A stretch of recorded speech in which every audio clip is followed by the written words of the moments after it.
जी नाज़रीन अस्सलाम वालेकुम, मैं हूँ आपका मेज़बान अदनान हैदर। और आज तीन JIT रिपोर्ट्स पब्लिक कर दी गई। वो मुख्तलिफ मीडिया चैनल्स पर आपने उस पर तज्ज़िया भी सुना होगा, उसके नुकात, उसकी रिकमेंडेशंस भी सुनी होंगी। और अगर देखा जाए तो ये तीन रिपोर्ट्स इस मुल्क के सिस्टम को अयां करती हैं कि मुल्क का सिस्टम है क्या। हमारे अंदर की जो एक इंसानियत का दावा है, ये तीन रिपोर्ट्स उसके ऊपर एक तमाचा हैं। इस मुल्क के अंदर जो एक पॉलिटिकल सिस्टम एग्जिस्ट करता है, ये तीन रिपोर्ट्स बताती हैं कि उस पॉलिटिकल सिस्टम की औकात क्या है। और अफसोस है कि जब हम ये तीन रिपोर्ट्स पढ़ते हैं और उसमें देखते हैं कि किस तरह लोगों का बेदर्दी से कत्ल किया जाता है और जो कातिल होते हैं उसको किस तरह इस मुल्क के आला ओहदों पर फाइज लोग, इस मुल्क के बड़े सियासतदान ना सिर्फ सपोर्ट करते हैं बल्कि उनके साथ उनकी तस्वीर, उनको बड़े बड़े ओहदे दिए जाना, ये सब इस मुल्क के सियासी निज़ाम का हिस्सा रहा है। एक बहुत ही अफसोसनाक वाक़या जो कि सानिया बल्दिया टाउन के नाम से जाना जाता है, जो कि पाकिस्तान की तारीख़ में एक सबसे बड़ा सानिया मतलब मेरी नज़र में है, जहाँ फैक्ट्री के दरवाज़ों को ताले लगा के अंदर आग लगा दी गई। और पहले दिन से पता था कि ये आग इसलिए लगाई गई कि बल्दिया फैक्ट्री के मालकान से भत्ता मांगा गया, उन्होंने भत्ता ना दिया। JIT रिपोर्ट भी यही बता रही है। लेकिन JIT रिपोर्ट ने उस केस को किस तरह हमारे सिस्टम ने, हमारी पुलिस ने, हमारे इदारों ने हैंडल किया, उसको भी वाज़े तौर पर बताया है कि कितना खोखला है ये निज़ाम।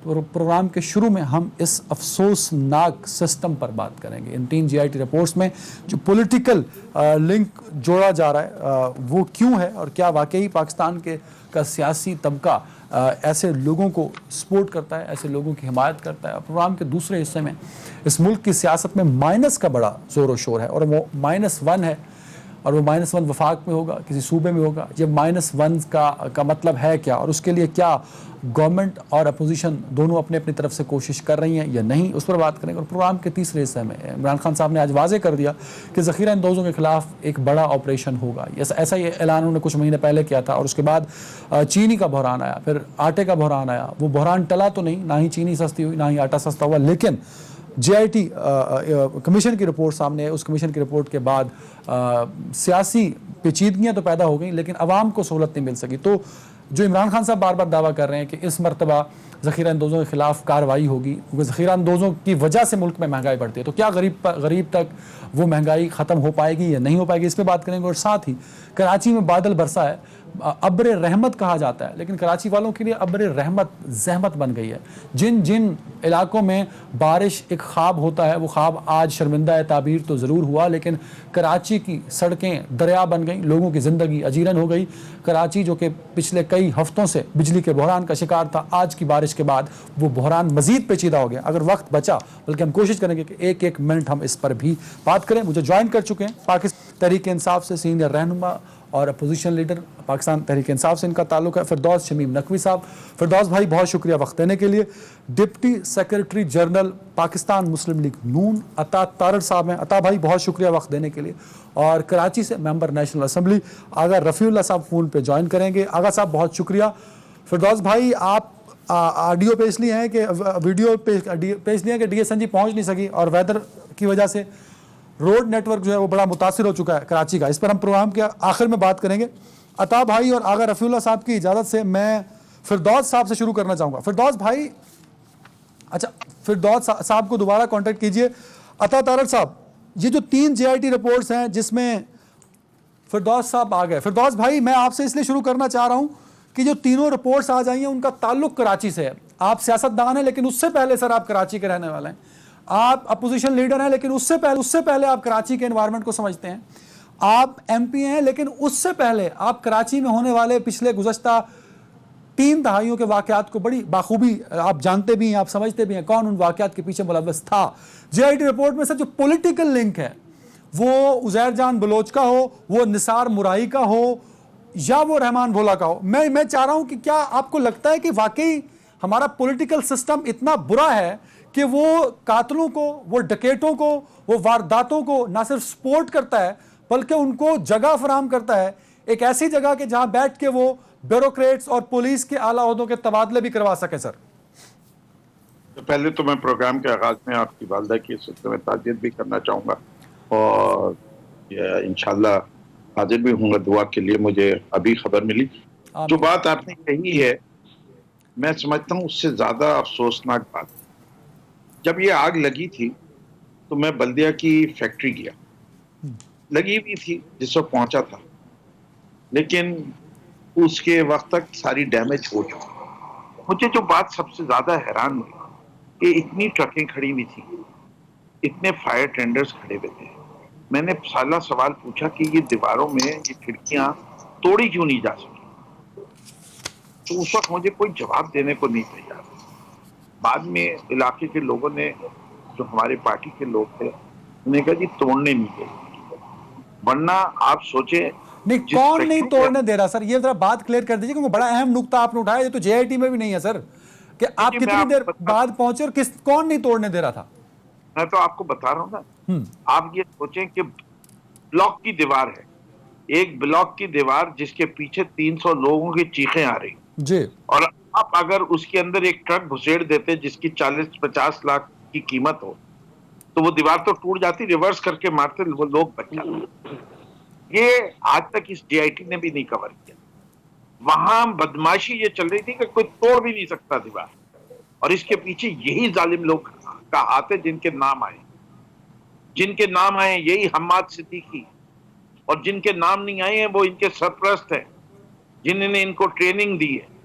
इसके पीछे जो जो लोग हैं उसके नाम मैं लूंगा तो वो मुझ पे फिर एक और मुकदमा हो जाएगा। लेकिन आप समझ लीजिए कि वो पूरी दहशतगर्दी जो अल्ताफ हुसैन सिखाता था, ये उन दहशतगर्दों के जो पुराने सरदार थे उनका सबसे बेहतरीन शागिर्द हम्माद सिद्दीकी था। तो ये ऐसे लोग हैं, और ये पूरी पूरी ये इतनी शर्मंदगी की बात है जी।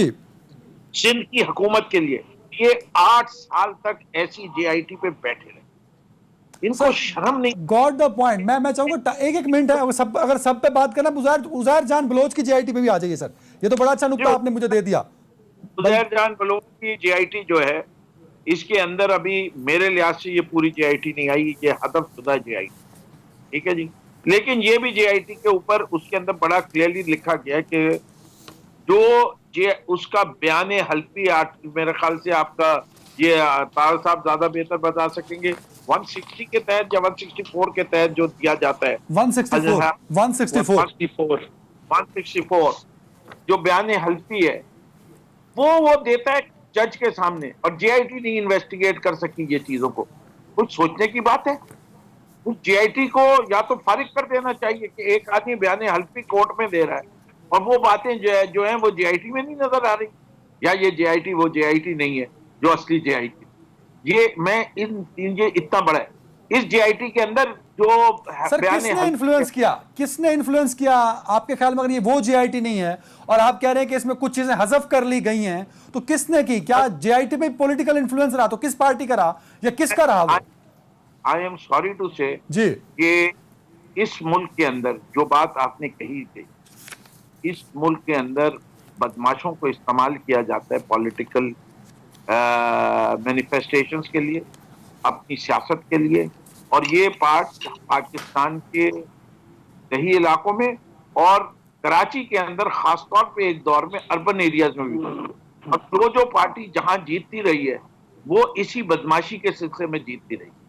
जहां जमहूरियत नजर नहीं आती, जहां ठप्पे लगते थे, 2013 की वीडियोस याद रखिए कि जो सारी दुनिया में दिखाई गई हैं। बिल्कुल ठीक है, मैं इस पर रिस्पॉन्स ले लूं, क्योंकि आपने इशारा किया है, वो इशारा पीपल्स पार्टी की जाने भी बनता है ना सर।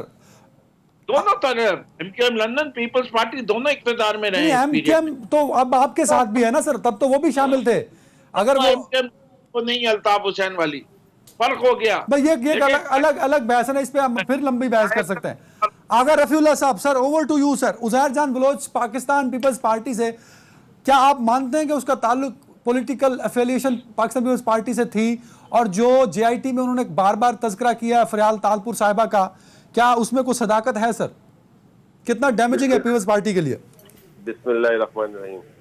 अदनान भाई, पहला जिस तरह फिरदौस भाई ने कहा कि आपकी वालदा की मग़फ़िरत के लिए सब दोस्तों की, हम सबकी दुआएं। और दूसरी बात यह है कि आपने भी एक बात कर दी कि जेआईटी में नाम है, मैडम फरियाद ठाकुर साहबा का कोई नाम नहीं है।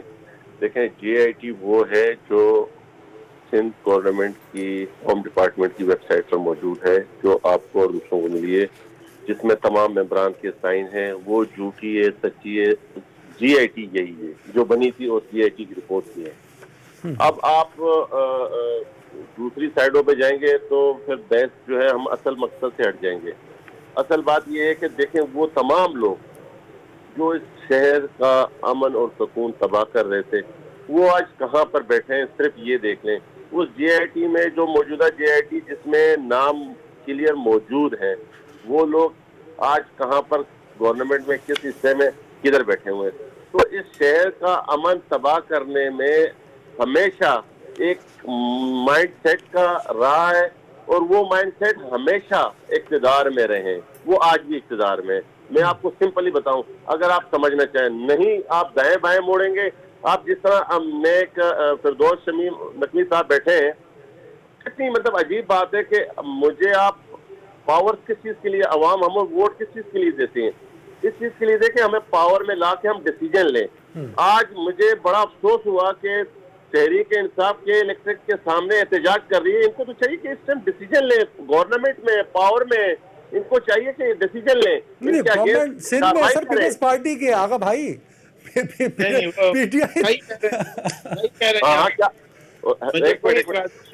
एक मिनट क्या कह रहे हैं आप सर? सिंध की गवर्नमेंट तो पाकिस्तान पीपल्स पार्टी की है, आपकी पार्टी की सर। पावर जो है ये सिंध गवर्नमेंट के अंडर में आती है, पावर मिनिस्ट्री।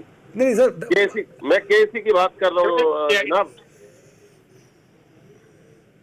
नहीं सर, के इलेक्ट्रिक तो सर एक प्राइवेट सब्जेक्ट है, और वो ठीक है, आप सही बात कर रहे हैं कि comes in the federal ministry, तवानाई वाली। लेकिन तो सर, ये एग्जांपल दे रहा हूँ आपको, जिस तरह JIT की रिपोर्टों को बेस बना के मुख्तलिफ बातों पे ये कौम को ट्रक की बत्ती के पीछे लगा रहे हैं।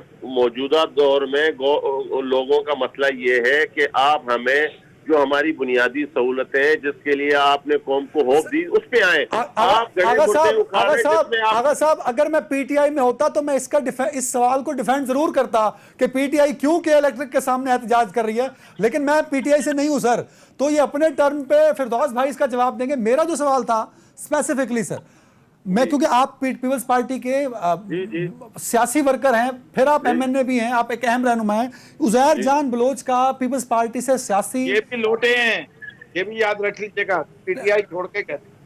नहीं सर, मैं सियासी वर्कर की बात की है। अगर साहब आप अपने अल्फाज का चुनाव सही करें, मैं आपको 2 अल्फाज कहूंगा तो आप भी सीट से 2 फुट ऊपर चले जाएंगे। तो अल्फाज का चुनाव सही रखें, अपनी इज्जत में है। नहीं, इज्जत में फिरदौस शमीम नकवी साहब अपनी इज्जत में रहें।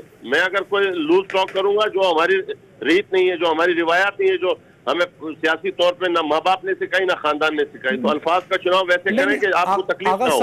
आगा साहब, मैं एडमिट करता हूं और मैं हल्फन ये बात कर रहा हूं कि आप एक सियासी वर्कर हैं, और पॉलिटिकल पार्टीज तो सर सारे कि आपके प्लेटफॉर्म पे बैठ के फिरदौस शमीम नकवी साहब गलत लैंग्वेज यूज कर रहे हैं, गलत अल्फाज का चुनाव कर रहे हैं।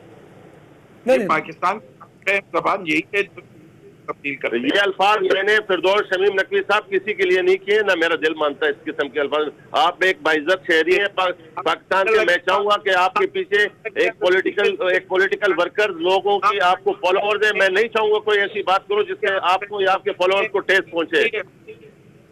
पाकिस्तान की जबान में जो उनको लोग जिस नाम से पुकारते हैं वो यही है। आपको बुरा लग रहा है, माफी, इसमें कौन सी बात? नहीं मतलब कर पाएंगे, मैं दोबारा कह रहा हूँ आपसे। अच्छा भाई मैंने लफ्ज नहीं इस्तेमाल किया, आप कह तो दिया, और क्या चाहते हैं आप? आगा भाई मैं भी माजरत चाहता हूँ इसमें, लेकिन मैंने आपको पॉलिटिकल वर्कर कहा, मैं एडमिट करता हूँ इस बात को कि आप भाई बात ये है कि आप कहें ना कि जितने भी पॉलिटिकल फिर ये सारे लोटे हैं जो आपके पास जितने मिनिस्टर बैठे हैं, आप कहें इनके लिए भी आपने सारे इस्तेमाल किए कितने प्रोग्रामों में और असेंबली के फ्लोर पे। जो जबान आपने असेंबली के फ्लोर पे इस्तेमाल किया, मैं उसकी क्लिपिंग देके आपको भेज दूंगा।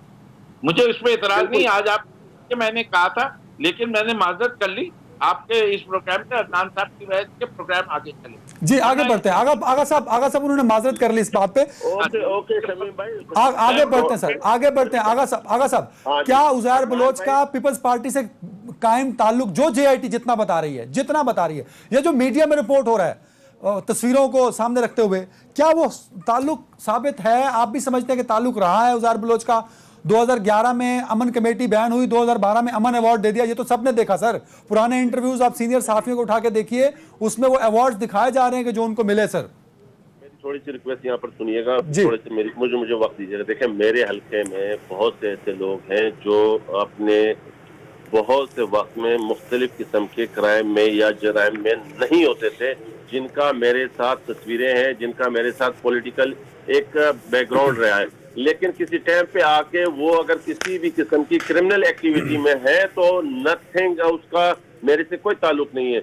फिर इसी तरीके से मैं फिर दोबारा आपसे कह रहा हूँ कि उज़ैर जान बलोच जो साहब हैं, उनका अगर पाकिस्तान पीपल्स पार्टी से अगर कोई ताल्लुक आप एस्टेब्लिश करना चाह रहे हैं तो वो नहीं हो सकता। एज ए इस शहर में रहने वाले बहुत ऐसे लोग हैं जो पार्टियों में यही जो उज़ैर जान बलोच की आप बात कर रहे हैं, इन्होंने मुख्तलिफ पार्टियों के लीडरान के साथ इनकी तस्वीरें मौजूद है, तो क्या ये उस पार्टी का पार्ट हो गए? ऐसा कतन नहीं है, ना ये हमारा हिस्सा थे। हाँ, ये शहर के बाशिंदे हैं, इससे कोई इनकार नहीं। बिल्कुल ठीक है, वो कह रहे हैं आप पीएस पार्टी के साथ उनका कोई ताल्लुक नहीं था। मैं इस पे कोई बहस नहीं कर रहा, आपका पॉइंट ऑफ व्यू आ गया। अता तारड़ साहब, सर ओवर टू यू। क्या आपको लगता है सर कि सानिया बल्दिया टाउन हो या जेआईटी रिपोर्ट जो उज़ैर बलोच की है या निसार मुराही साहब की है, उसमें जो एक तलख हकायक हैं जो इस खोखले सिस्टम को सर ओपन कर रहे हैं हम सबके सामने कि हम किस तरह के पॉलिटिकल सिस्टम में रह रहे हैं, सर ये जेआईटी रिपोर्ट्स लीगली उन लोगों को सजाएं दे पाएंगे हम लोग या नहीं, या इस पर भी हम फिर एक डिले हो जाएगा और लोग जो है वो छूट जाएंगे और सियासी पॉइंट स्कोरिंग होगी? देखिए, एक तो जो लोग इसमें शहीद हुए मुख्तलिफ वाकयात के अंदर, कुछ की तादाद 169 बताई जाती है जी। मैं समझता हूं कि ये एक जेआईटी में तो उन्होंने एक नई एफआईआर लॉन्च करने का भी जो है वो रिकमेंडेशन दी है, और एक नई एफआईआर का मतलब है एक नई जेआईटी, एक नई जेआईटी का मतलब है एक नया ट्रायल, नए ट्रायल का मतलब है कि उसमें अपीलें, और अपील का मतलब है कि हाई कोर्ट, और फिर अपील का मतलब है कि सुप्रीम कोर्ट, और फिर ये एक कई दहाइयों पे मुहित ये प्रोसेस है। सानेहा 12 मई भी हुआ, वो भी हमने देखा, उसकी भी क्या अंजाम हुआ वो भी हमारे सामने है।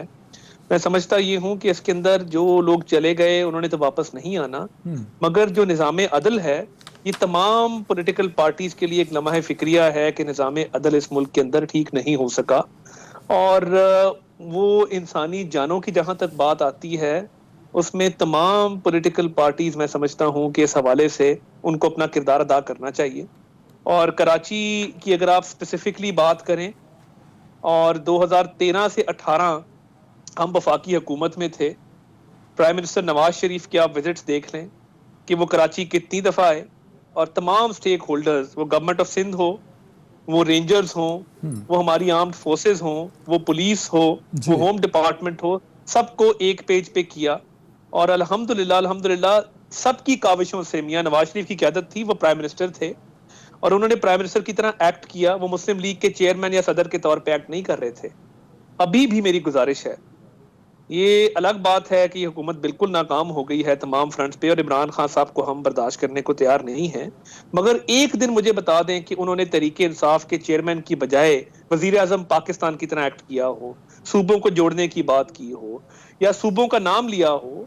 मतलब जो शख्स इस चीज का रवादार नहीं है, हम तो देखिए 2013 से 15 तक हमारे पहले 2 साल के कराची के विजिट्स देख लें, और नेशनल एक्शन प्लान, उसमें कई लोगों की कुर्बानियां हैं, हमारी आर्म्ड फोर्सेस हैं, हमारे रेंजर्स हैं, हमारी पुलिस है जी, बट उसको पॉलिटिकल ओनरशिप दी, उधर बैठे तमाम लोगों को साथ बिठाया, और वरना आपके टीवी चैनल्स के टिकर्स पे रोज टारगेट किलिंग, रोज किडनैपिंग फॉर रैंसम, रोज डकैतियां, रोज चोरियां।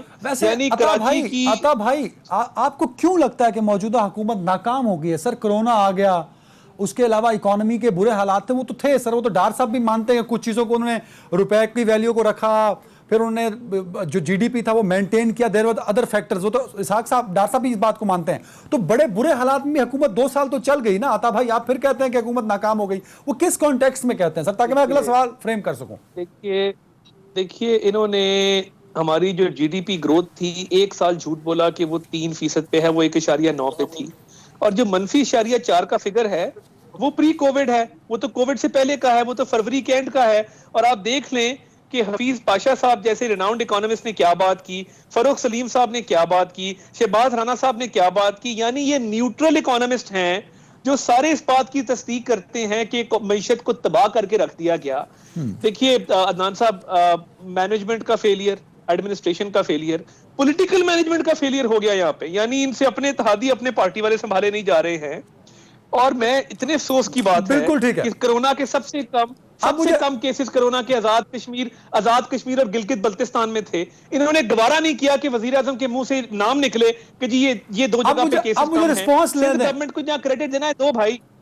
फिरदौस भाई, मैं चाहूंगा अगर रिस्पॉन्स करना चाहते हैं बता तारड़ साहब की बात पे तो कर दें कि आपकी गवर्नमेंट नाकाम हो गई हर कॉन्टेक्स्ट में सर। अता साहब के बकौल, मेरे बकौल नहीं सर। नहीं, देखिए मैं समझता हूँ if you want to change the program जिस कॉन्टेक्स्ट में है तो मैं चेंज कर देता हूँ। मैं समझा था कि हम बात कर रहे हैं पाकिस्तान के लीगल सिस्टम के ऊपर और इन JIT की सूरत हाल। मेरी तारड़ साहब के साथ बेतहाशा प्रोग्राम्स के ऊपर इसमें बहस हो चुकी है कि इकोनॉमिक परफॉर्मेंस के ऊपर ये जो कहेंगे मेरे पास इन सब चीज़ों का जवाब भी है और इनकी कामयाबी और नाकामियों की फहरिस्त भी गिना सकता हूँ। और अगर इनमें इतना तप्पड़ था तो शामिल हो जाते मौलाना फजलुर रहमान के साथ और वो मिलियन मार्च मुकम्मल करते, साइड लाइन पे और फेंसेस पे नहीं बैठते। अच्छा फिरदौस भाई, सवाल आसान कर देता हूँ, मैं कॉन्टेक्स्ट बदल देता हूँ सर। पिछले दिनों एक फोटो देखा मैंने, नवाज शरीफ साहब दरमियान में खड़े हैं, एक तरफ मुराद अली शाह साहब हैं। सर मैं सवाल चेंज कर रहा हूं ना, नहीं करते इकोनॉमी पे। जिस कॉन्टेक्स्ट में अता साहब ने बात की मैं उस कॉन्टेक्स्ट में सवाल फ्रेम करता हूं। उस फोटो में नवाज शरीफ साहब बतौर वजीर आजम सिंध जाते हैं तो एक तरफ मुराद अली शाह साहब हैं उनके, एक तरफ उनके खटक साहब हैं, परवेज खटक साहब जो उस वक्त चीफ मिनिस्टर KP के थे, और फिर शहबाज शरीफ साहब हैं पंजाब के, और दूसरी तरफ सनाउल्लाह ज़ारी साहब जो बलूचिस्तान के। एक सेकंड ब्रेक रुको सर, ये फोटो बता रहा है कि चारों को साथ लेके चल रहा है। इसी कॉन्टेक्स्ट में अता साहब कह रहे हैं कि इमरान खान साहब नाकाम हो गए बतौर प्राइम मिनिस्टर चारों सूबों को साथ लेकर चलने में। तो इस कॉन्टेक्स्ट में जवाब दे दीजिए, आसान कर देता हूं मैं पॉइंट। मैं इस कॉन्टेक्स्ट में जवाब दे देता हूं जी। पहले तो मैं शुरू करता हूं जिस बात का ये क्रेडिट की बात की नहीं, पहले जिस बात का ये क्रेडिट लेते हैं ना कि ये लेके आए और इन्हीं ने ऑपरेशन ज़र्ब अर्ज़ शुरू किया। इनके हाथ में पर्ची पकड़ाई गई थी, नेशनल असेंबली में कोई डिबेट नहीं हुई थी उस प्रोग्राम के अंदर। एक मैसेज पढ़ के गए थे, तकरीर करके गए थे, उसके बाद फौरन भाग के चले गए, रुके भी नहीं हाउस में, निकाल के देख लीजिएगा रिकॉर्ड का। ये थे नवाज शरीफ जो शुरू किया। उनको वही अंपायर जिसका ये जिक्र करते होंगे या वो फौज के जनरल साहब जिन्होंने हुक्म दिया कि भाई ये जाके पढ़ो, हम ये करने वाले हैं, अब ये आर्मी पब्लिक स्कूल के बाद नो चॉइसेस गिवन, उसके बाद ये क्रेडिट ले लें, मुझे कोई इतराज नहीं है, हुआ उनके दौर में, इसका कोई मसला नहीं। हम जो है हिपोक्रेट्स नहीं है, हम पाकिस्तान पीपल्स पार्टी और खासतौर पे मुराद अली शाह गवर्नमेंट जो के जिनका नाम एक JIT के अंदर जो के आई है बड़ी क्लियर कट, थट्टा शुगर मिल, ओमनी ग्रुप में रोल, करप्शन के अंदर इन्वॉल्व, ये हमसे नहीं हो सकता। एक दफा हम जब सामने मिले तो बड़े गले मिलके कहें कि वाह आपसे ये करना ये करना, और पीछे जाके कहें कि ये चोर है। और हम चोरों से क्यों हाथ मिलाएं? हम बड़े वाजे हैं। We have declared that this is not a government with which we are willing to work. We will maintain a working relationship as far as their constitutional rights are concerned. We are not going to show them any favor. हम नहीं समझते ये। तो अगर वैसे नवाज शरीफ साहब की बता दीजिए कितनी दफा फॉरेन ट्रिप्स पे लेके गए थे, KP के प्राइम मिनिस्टर चीफ मिनिस्टर को दिखा दे, लेके जाते थे तो भैया जानी। हाँ, कितनी फॉरेन ट्रिप पे गया हमने भी देखा है, हमने भी देखा है, रिकॉर्ड निकाल के मैं आपको भेज दूंगा। जी, मैं आपको CPAC के सारे दिखा देता हूँ। के साथ प्रोग्राम कर लें, वो आपको डायरेक्ट बता देंगे। तो we are very clear about it कि हमने जो कुछ कर रहे हैं हमने एक डिफॉल्टेड इकोनॉमी से लिया। हमारी परफॉर्मेंस अगर आपको जज करनी है इन अ बैड इकोनॉमिक सिचुएशन, हमारा जो कोविड की वजह से डिक्लाइन है वो 2% है। बाकी मुल्कों को जिनका आप अमेरिका ले लें, जर्मनी ले लें, ब्रिटेन ले लें, जापान ले लें, पॉइंट ब्रेक पे जाना चाह रहा हूं फिरदौस भाई, ब्रेक का टाइम हो गया, एक ब्रेक ले लीजिए जल्दी से।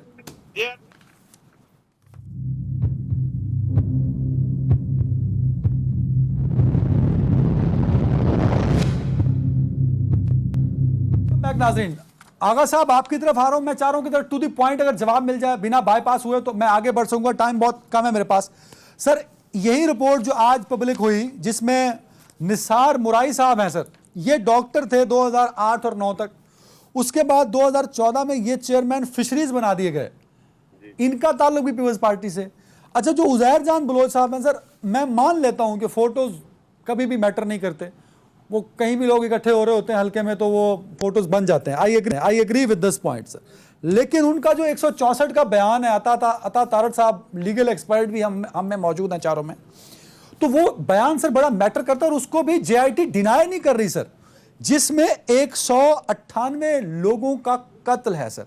अच्छा ये शख्स अपने टाइम में जो कि पीपल्स पार्टी का ही टाइम था, हुकूमती दौर था, उसमें ट्रांसफर भी करा रहा है सर, पुलिस के ट्रांसफर हो रहे हैं, ब्यूरोक्रेसी में ट्रांसफर हो रहे हैं, बल्दियात में ट्रांसफर हो रहे हैं, तो that link with Peoples Party sir as well, इसको तो डिनाई नहीं कर सकते आप। तो अगर ये सारा कुछ पीपल्स पार्टी के पॉलिटिकल स्टैंड को डैमेज करता है तो पीपल्स पार्टी को चाहिए कि वो अपना सब कुछ क्लियर कर दे। एक तो ये पॉइंट, दूसरा ये जेआईटी रिपोर्ट्स ऑनलाइन डाली गई, फिर वो वेबसाइट जो है वो हैक हो गई या हैंग हो गई, मुझे कुछ समझ नहीं आई, जरा इसको भी क्लियर कर दें सर। देखें अदनान भाई, मुझे ये जो हैंक वाली बात है इसका बाखुदा मुझे कोई इल्म नहीं है और ना मैं इस बारे में ज्यादा इंफॉर्मेशन नहीं रखता जी कि क्या है। अगर आपको जेआईटी की रिपोर्ट चाहिए तो वो भिजवा सकता हूँ, एक बात। वो तो मिल गई ना तीनों मुझे सर। अच्छा तो फिर दूसरी बात ये कि आप कह रहे हैं कि निसार मोराई और पीपल्स पार्टी का इनका क्या ताल्लुक, और ये और पुलिस वालों का ट्रांसफर पोस्टिंग। मैं पाकिस्तान पीपल्स पार्टी का एमएनए हूँ। आप किस किस्म की श्योरिटी, किस किस्म के मैं अल्फाज कहूँ कि आपको यकीन आ जाएगा कि मेरे कहने पर आज दिन तक ना कोई एसएचओ चेंज होता है, ना कोई थानेदार चेंज होता है, ना कोई पुलिस वाला चेंज होता है, लेकिन मैं आपको हल्फिया कह रहा हूँ कि हमारे वफाक के लीडरान के कहने पर, जो पीटीआई के कहने पर एसएचओ लगे हैं इस टाइम, इस दौरान भी, और इससे पहले जो आईजी साहब नहीं आगा साहब, माजरत कता कलामी की माफी चाहूंगा। फिरदौस भाई 2 महीने पहले या 2.5 महीने पहले मेरे शो में कह चुके हैं कि कोई ट्रांसफर पोस्टिंग पीटीआई के एमपीएस और एमएनएस के कहने पे कराची और सिंध में नहीं होता। ये मेरे शो में वो कह चुके हैं, मैं उनको याद होगी ये बात सर। मैं आपको जी फिरदौस भाई बोले। देखिए मैं ये कहता हूँ कि देयर इज नो रैशनल, हमारे पास कोई पावर तो है नहीं। The police chief is appointed with the consent of the chief minister. वो भी नहीं कराते आगा साहब, गॉट द पॉइंट कि वो भी नहीं कराते सर। शिकायत जरूर कर सकते हैं किसी एसएचओ की कि ये एसएचओ सही काम नहीं कर रहा, लेकिन ये कभी नहीं आप दिखा सकेंगे कि मैंने कहा कि आगा रफीउल्लाह साहब मेरे जानने वाले हैं, इनको आप इधर थाने पे लगा दे मेरे। जी आगा साहब, over to you sir, got the point Firdous भाई, ओवर टू यू आगा साहब। देखें बात ये है कि ये वही वाली बात हो गई है जो ऐसे उजैर ने 164 के 154 के बयान जो दिए हैं, 164 सर, तो 164 के बयान, तो 164 के बयान उजैर वही देगा जो पाकिस्तान पीपल्स पार्टी के अगेंस्ट जाएंगे। मैं आपको दोबारा कह रहा हूँ कि ये फिरदौस भाई कहेंगे, जब जिस तरह कहेंगे मैं इनको प्रूफ करवा के दे सकता हूँ, क्योंकि ये चीजें ऐसी होती हैं कि आप जो है जाती उस पे मैं कंफर्म करवा के दे सकता हूँ कि इनके लोगों के कहने पर कलीम इमाम साहब ने एसएचओ लगाए हैं, लेकिन अगर हमने कोई सही बात भी की है तो भी वो नहीं होती थी। जब हम शिकायत करते थे तो वो कहते थे कि भाई नहीं वो हमारी बात मान रहे, एक बात। फिर दूसरी बात, फिर मैं आपसे वही कह रहा हूँ कि जो अभी जिस तरीके से निसार मोराई साहब की आप बात कर रहे हैं, निसार मोराई साहब जो चेयरमैन लगते हैं, ये ऐसा नहीं होता कि एक नोटिफिकेशन निकला और वो लगा। ये होता है वहां पर इलेक्शन जो माहीगीर की तंजीम है और इनके मेंबर्स बनते हैं, उन मेंबरान के इलेक्शन के बाद यहाँ पर चेयरमैन फिशरीज तैनात होता है। तो ये ऐसा नहीं है कि एक नोटिफिकेशन पीपल्स पार्टी ने निकाला और वो चेयरमैन बन गए।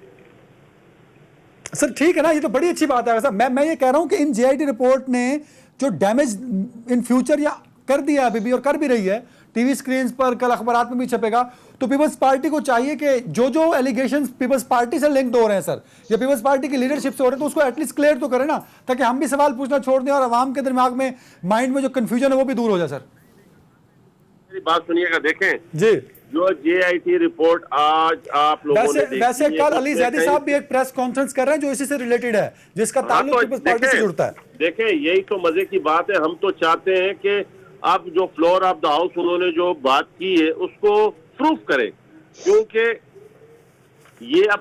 ये खुद स्टेबल करेंगे ना ये कि वो जीआईटी रिपोर्ट जो उनके पास थी वो कहां से आई। जीआईटी रिपोर्ट के लिए ये खुद कोर्ट गए कि कोर्ट में रिक्वेस्ट की, उन्होंने कोर्ट से इस्तदा की कि ये जीआईटी रिपोर्ट पब्लिक की जाए। जिस चीज के लिए मैं कोर्ट जाऊं कि खुदा के लिए इस चीज को ताकि कौम को और आवाम को दिखाई जाए, वही रिपोर्ट वो लेके लहरा रहे हो पार्लियामेंट में, तो इसका क्या मकसद हुआ? या तो वो रिपोर्ट आपको जीआईटी के मेंबरान ने दी है, या आपने कहीं से चुराई है, या आपने खुद बनाई है। तो वो तो अब अली जैदी साहब उसको स्टेबल करेंगे कि वो कहां से लेके आए और क्यों लेके आए। हमारे पास जो जीआईटी रिपोर्ट है उसमें कहीं भी ये प्रूफ नहीं हो रहा, उससे कहीं भी ये साबित नहीं हो रहा कि पाकिस्तान पीपल्स पार्टी के जो कायदीन है, जो लीडरान है, वो ये स्टेबल हो रहा हो कि वो इनके साथ मिले हुए हैं या उनके कहने पे ये सब काम हो रहा हो। इजाजत दें। फिरदौस में मैं आपकी तरफ आता हूं, मैं अता साहब की तरफ चढ़ा। अता तारड़ साहब, ये जो कंफ्यूजन क्रिएट हो रही है सर, कि जो रिपोर्ट पहले अपलोड की गई थी, फिर सिस्टम हैक हो गया, वेबसाइट चल नहीं रही थी, फिर थोड़ी देर बाद वेबसाइट ठीक हुई और दोबारा से अपलोड की गई, और साथ में ये कंफ्यूजन आ गई कि उसमें सफ़ात कम हो गए। फिरदौस भाई ने भी इशारा दिया कि उसमें कुछ चीज़ें हज़फ कर ली गई हैं। ये चीज़ कैसे वेरीफाई हो सकती है कि जो डॉक्यूमेंट्स है वो कौन सा ओरिजिनल है, जो मीडिया पे डिस्कस हो रहा है, या जो कल अली जैदी साहब 3 बजे लेके आएंगे, या वो जो होम डिपार्टमेंट की वेबसाइट पे, how it can be verified sir, कि कितने पेजेस हैं उसके? देखिए जो एक जॉइंट इन्वेस्टिगेशन टीम होती है जेआईटी जी, वो सर्टेन लॉज के अंडर कॉन्स्टिट्यूट होती है, और जब एफआईआर रजिस्टर हो तो उसके बाद कुछ दफात शामिल करके, जिस तरह एंटी टेररिज्म एक्ट है, जब आप 780A लगाते हैं तो आपको उसके तहत जीआईटी बनाना होती है, लाजमन बनाना होती है। तो जब ये मामला कोर्ट में जाएगा तो कोर्ट के सामने तो आपको जीआईटी पेश करनी होगी, बिकॉज लीगली कोर्ट ने इस पे डिसाइड करना है कि इस जीआईटी रिपोर्ट के नतीजे में क्या एक्शन लिया जाएगा। तो ये पब्लिक डॉक्यूमेंट है, ये जब कोर्ट में सबमिट हो जाएगा, ये कोई सीक्रेट डॉक्यूमेंट तो है नहीं, तो वहां पे पता चल जाएगा कि ये असल जीआईटी की रिपोर्ट कौन सी थी और कौन सी नहीं थी। फिर इसमें क्रॉस एग्जामिनेशन जिरा होती है, उसमें जब गवाहान को बुलाया जाएगा और इवन जीआईटी के मेंबर्स को बुलाया जाता है, जिस तरह पैनामा केस में आपने देखा कि जो अभी डीजीएफआईए हैं वो उस वक्त आके पेश हुए, तो इसी तरह जब उनको बुलाया जाएगा तो उनको कन्फ्रंट किया जाएगा इस डॉक्यूमेंट के साथ, तो वहां पे क्लियर हो जाएगा कि असल जीआईटी कौन सी है। सर, गॉट द मगर इस पॉइंट। पे देखिए ना, मुझे अता भाई, मैं अगले सवाल पे आ रहा हूं, टाइम मेरे पास बड़ा कम होता जा रहा है। सर, -1 की बात हो रही है, -1 कहां होने जा रहा है? वफाक में हो रहा है, प्रोवेंस में हो रहा है? -1 का शोर आपकी मीटिंग्स में भी होता है, अपोजिशन उस पर क्या काम कर रही है सर, पाकिस्तान मुस्लिम लीग नून खास तौर पर? देखें सबसे पहली बात तो ये है कि जिस पार्लियामेंट पे किसी जमाने में लानत भेजी गई, उसके गेट तोड़े गए, ये खुदा की कुदरत है कि वही लानत भेजने वाले, गेट तोड़ने वाले अपनी स्ट्रेंथ शो करने के लिए पार्लियामेंट में मुतअद्दिद बार इसी सेशन के दौरान तशरीफ लाए और अपने मेंबर्स को यकीन दिलाया कि मैं यहीं पे हूँ। वो चाहे राजा रियाज साहब हों, वो ख्वाजा शिराज साहब हों, वो चाहे फवाद चौधरी साहब ने अपनी ही हुकूमत की कारकर्दगी पर सवालिया निशान उन्होंने उठाए हों, तो बात यह है -1 तो वजीर आजम के मुंह से निकला और मुतअद्दिद बार निकला एक ही इजलास के, एक ही सेशन के दौरान। और शाह महमूद कुरैशी साहब और असद उमर साहब का -1 के हवाले से किरदार क्या है, ये फवाद चौधरी ने काबीना में बताया तो वो बात निकली और हमारे तक पहुंची। बीएनपी मैंगल को हमने नाराज नहीं किया, चौधरी साहिबान को हमने नहीं कहा कि वो इशाइया दें, वो इनके इशाइये पे ना जाएं। 172 वोट चाहिए थे बजट को पास करने के लिए, 160 वोट डलते हैं। देखिए तमाम लोगों ने, हमने 2 हल्के लड़े हैं, अल्लाह के फजल से 1,75,000 वोट हमने एक फैमिली से लिया है। बात यह है कि जब लोगों के पास जाएंगे तो लोग पूछेंगे महंगाई का, लोग पूछेंगे बेरोजगारी का, लोग पूछेंगे आटे का, चीनी का, पेट्रोल का, बिजली का। तो ये तमाम जो सियाने लोग होते हैं ना, जिसको सियाना कहते हैं, जिस तरह फवाद चौधरी साहब हैं और राजा रियाज साहब हैं, ये अपनी हुकूमत के खिलाफ इसलिए बोल रहे हैं कि लोगों को बताने के लिए कि हम बोले थे जब वक्त कड़ा आया था आप लोगों पे। और जो -1 है वो इनकी अपनी पार्टी में दरारें पड़ रही हैं, और हम तो देखिए fresh, free and fair election मेरा चाहते सवाल हैं। यही ना था भाई, बिल्कुल मैं इसी पॉइंट पे सवाल पूछ रहा हूं, चोरी से बहुत ये गहरा इतने बड़े ताल्लुक है। इख्तिलाफात हैं तो आपको तो इससे फायदा उठाना चाहिए ना, अपोजिशन के पास तो एक बड़ी ग्राउंड है, तो अपोजिशन उस ग्राउंड को किस तरह इस्तेमाल करेगी सर? मैं जरा अपना थीसिस कंप्लीट कर लूं ना जी। जी सर। अब -1 का चीनी चोरी से क्या ताल्लुक है कि जब से जहांगीर खान तरीन साहब खफा होके बाहर उनको NRO दे के भेजा गया है, तब से पॉलिटिकल मैनेजमेंट पुअर है। पंजाब हुकूमत उन्होंने बनाई जहाजों में लोगों को लाद लाद के, उन्होंने सारे इत्तेहादी उनके जिम्मे थे। ज्वाइनिंग्स जितनी 2018 के इलेक्शन से पहले हुई उन्होंने की। अब उनकी नाराजगी की वजह से और काफी मेंबरान नाराज हैं। हम देखिए इसमें हम बड़े क्लियर हैं और मुत्तहिदा अपोजिशन इस बात में मुकम्मल यकीन रखती है कि इमरान खान साहब का ना विजन है ना पॉलिसी है। 2 साल में लाके मुल्क को तबाही के दहाने पे खड़ा कर दिया है।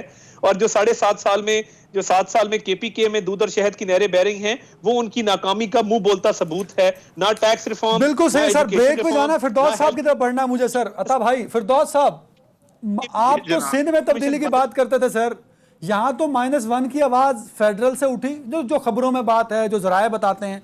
फिर वो -1 की खबर जो है वो पंजाब की तरफ उसका रुख हो गया। मतलब आप तो सिंध में तब्दीली की बातें कर रहे थे, यहाँ तब्दीली आपके अपनी पार्टी के अंदर, और वहां जहां आपकी गवर्नमेंट है वहां खदशात आ गए सर। आप असल में कुछ अर्से कोविड के तहत शिकार रहे हैं, तो इसलिए शायद आपने कुछ चीजें मिस कर।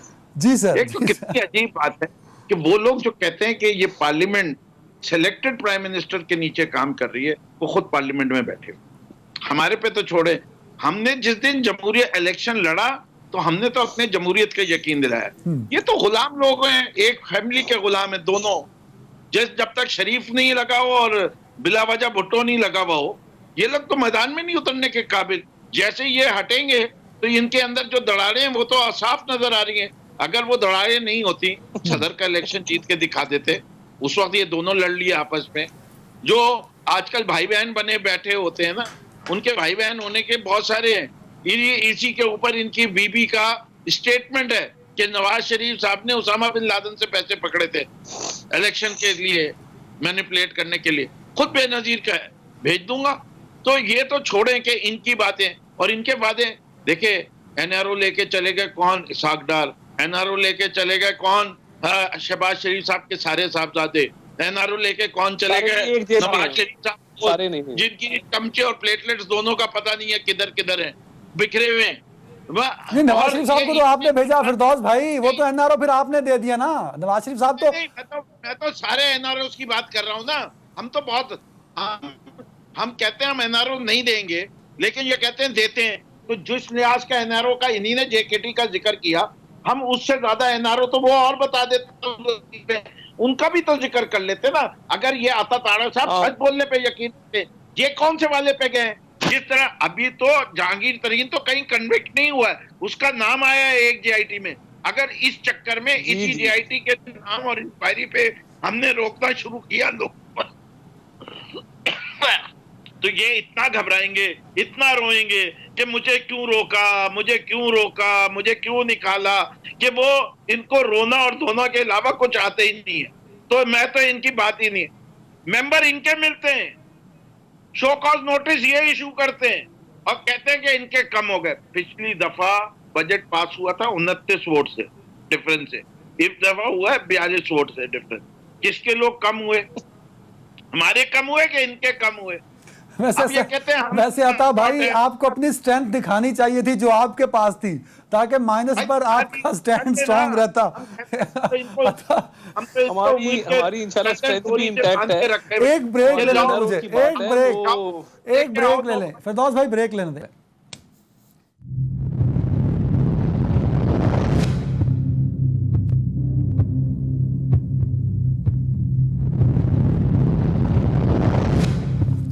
अगर रफीउल्लाह साहब, ये पॉइंट तो बड़ा वैलिड है फिरदौस शमीम नकवी साहब का कि बजट पास हुआ, इनकी तादाद 42 ज्यादा थी, अपनी स्ट्रेंथ एटलीस्ट गवर्नमेंट ने सर शो तो कराई ना, जो लोग वहां मौजूद थे। जो अपोजिशन है सर, उसमें 2 बड़ी जमातें हैं, पाकिस्तान पीपल्स पार्टी, पाकिस्तान मुस्लिम लीग नून, और बड़े सीनियर लोग सर आपके साथ हैं। जब नंबर्स की बात आती है, जो स्क्रीन पर चलते हैं, जो पब्लिक के लिए इंपॉर्टेंट होते हैं, आप लोग अपने नंबर्स बढ़ाने में नाकाम रहे सर। हालांकि बढ़ा सकते थे, मतलब 150 तो पहुंच सकता था सर आप लोगों का। देखिए, मैं आपके सवाल पे पहुंच चुका हूँ, मुझे थोड़ा सा टाइम दे दें।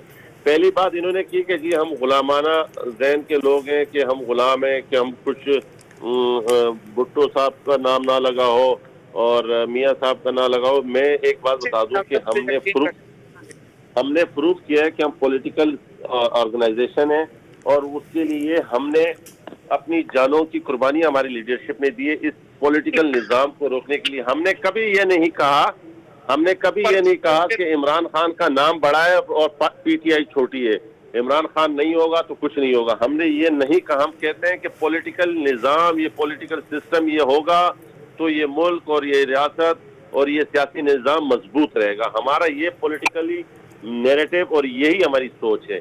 ये नहीं है कि इस शख्स के बाद ये कुछ नहीं होगा, ऐसा नहीं है। एक बात तो यहाँ से आया होता है कि कौन गुलामाना ज़हन के हैं।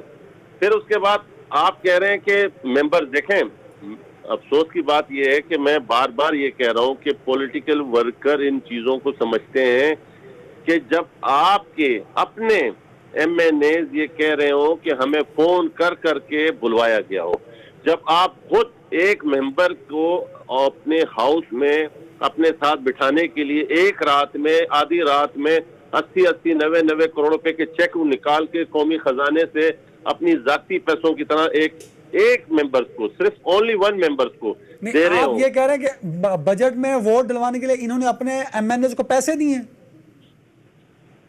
ये रिकॉर्ड पर मौजूद है। जमहूरी वतन पार्टी के जो एक मेंबर को इन्होंने 78 लाख रुपए का चेक, 78 करोड़ रुपए का चेक एक रात में, आधी रात में खुलवा के और वो चेक उनके हवाले किया। ये क्यों किया गया? चेक तो होते ही नहीं है जी। आप सू करें ना, देखिए मुख्तलिफ मीडिया पे आपके खिलाफ ये खबरें चल रही है, आपको चाहिए कि उसके सू करें उनको कि ये किस तरह की गवर्नमेंट के खिलाफ इतनी सख्त किस्म की। Sir got the point. मेरे पास टाइम कम है। आगा साहब आगे मैं इसका रिस्पांस लूंगा फिरदौस साहब से। मैं मुझे कंप्लीट करने दे अदनान भाई, मुझे कंप्लीट करने दे। तो 172 वोट चाहिए इनको अपनी सेंस शो करने के लिए। हेलो सर, सुन रहा हूं मैं, आपकी आवाज आ रही है मुझे। आगा साहब बोलिए आप। इनको चाहिए था कि 172 वोट अपने पूरे करते, कॉन्फिडेंस हाउस लेते दिखाते, ये उसमें नाकाम हो गए। इन्होंने जब एक वोट के लिए आप अपने मुल्क के इस 22 करोड़ आवाम के 80 करोड़ रुपए उठा के एक रात में किसी मेंबर को दे रहे हो, बिल्कुल ठीक है, बिल्कुल ठीक है। अतातार साहब, मैं क्योंकि प्रोग्राम का आखिरी मिनट चल रहे हैं, अपोजिशन के हवाले से बात थी कि अपोजिशन अपनी स्ट्रेंथ शो करने में नाकाम रही। गो बजट पास हो जाना था, गवर्नमेंट के पास मतलूबा तादाद थी, लेकिन अपोजिशन जो स्ट्रेंथ शो करनी चाहिए थी वो भी नहीं कर सकी। आप नाकाम रहे अपने इत्तेहादियों को और अपनी पार्टी के एमएनएस की हाजिरी को सर यकीनी बनाने में। देखिए, बात वही है कि 172 वोट इनको चाहिए थे, 160 पड़े। हमारे कुछ लोग, आपको पता है कोरोना उनको हुआ था, उस वजह से हमारी कुछ स्ट्रेंथ कम हो गई होगी और उसकी कोई वजह नहीं है। और जो फिरदौस शमीम नकवी साहब फरमा रहे थे, तो एनआरओ जुल्फी बुखारी को दिया गया है, खुसरो बख्तियार को दिया गया है, उसके बाद जहांगीर खान तरीन साहब को दिया गया है, उसके बाद परवेज खटक साहब को दिया गया है, महमूद खान साहब को दिया गया है। इनके तो केसेस बड़े सीधे सीधे केस हैं। कहीं आटा चोरी हुआ है, कहीं चीनी चोरी हुई है, कहीं पेट्रोल चोरी हुआ है, कहीं बिजली चोरी हुई है। बिजली चोर भी शामिल हैं। नदीम बाबर साहब इनके साथ बैठे हैं, रजाक दाऊद साहब इनके पास बैठे हैं। ये कौन लोग हैं? और अभी फिरदौस भाई आपकी आवाज नहीं आएगी, टेक्निकल प्रॉब्लम है। एक टाइम में एक बंदा बोल सकेगा। फिरदौस भाई मैं आपको टाइम दूंगा, आप अता भाई को कंप्लीट करने दीजिए, क्योंकि दो स्काइप में तो डिस्टॉर्शन होगी। अता भाई, और बात ये है कि इस मुल्क में जमहूरियत के लिए जो कुर्बानी पीपल्स पार्टी की है, उसके बाद मुस्लिम लीग नून की है, हमने जिस तरीके से मुश्किलें काटी हैं और हमारे पे अभी तक असासों का इल्जाम है, कोई करप्शन, कोई किकबैक, कोई कमीशन, 1 रुपए का मुझे बता दे, केस का नाम बता दें। बिल्कुल सही। आखिरी मिनट है फिरदौस साहब, over to you, respond to Atta Tarak साहब। तो सारे लोग, अता भाई आप रिस्पॉन्स ले लें उन्होंने प्लीज। कहीं ना कहीं से कुछ ना कुछ कमाया है सर गॉड द पॉइंट डाल के। फिरदौस साहब, जब इनकी लीडरशिप पे कोई मसला आएगा, चाहे वो हदैबिया पेपर मिल्स हो, चाहे वो पनामा केस हो, तो पेश कर देंगे कतरी खत। वो कतरी खत जो है वो सुलेमानी टोपी है इनके सारे गुनाहों की, ठीक है ना। जो सरे महल को इनकार कर दें वो फिर सरे महल ले लें, जो हार को खरीदने को इनकार करते हैं वो पूरे कागजात गायब करवा दें कोटेक्ना केस के इसके से, और उसका कोई जवाब भी नहीं ले सदर साहब का हुक्म। वो सदर साहब जो अपने आप को डिक्लेयर करे कि मैं ज़हनी तौर पे मैं इस काबिल नहीं हूं कि मैं कोर्ट में आऊं। इधर जो है अगले साहब जो है, जो शहबाज शरीफ साहब हैं, जो बैठे हुए हैं कि मैं बीमार हूं, मैं कैंसर ज़दा हूं, मेरा ख्याल क्यों ना रखा जाए। आज उन्हें प्राइम मिनिस्टरशिप ऑफर करें, उनकी सेहत ऐसी सही हो जाएगी 18 मिनिस्ट्रियां कैंसर योद्धा पेशेंट रखता था। नहीं, ऑफर होने जा रही है। 18 मिनिस्ट्रियां वो आए इस उम्मीद में कि माइनस कोई है खबर ऐसी ऑफर होने की? सर अता साहब पूछ रहे हैं कि ऑफर कर रहे हैं प्राइम मिनिस्टर शहबाज शरीफ साहब को। अब फंसे हुए हैं। अब इन लोगों को सोचने दे, दिल्ली को ख्वाब में चीचड़े नजर आते हैं, आने दे। इन्होंने कुछ नहीं किया। दिल्ली ने हमेशा दूध चोरी करके पिया है, ये वो दूध अब इनके सामने नहीं रहा। बिल्कुल सही, बहुत शुक्रिया मेरे तीनों मुअज़्ज़िज़ मेहमानों, का ख्याल रखिएगा, अल्लाह हाफ़िज़।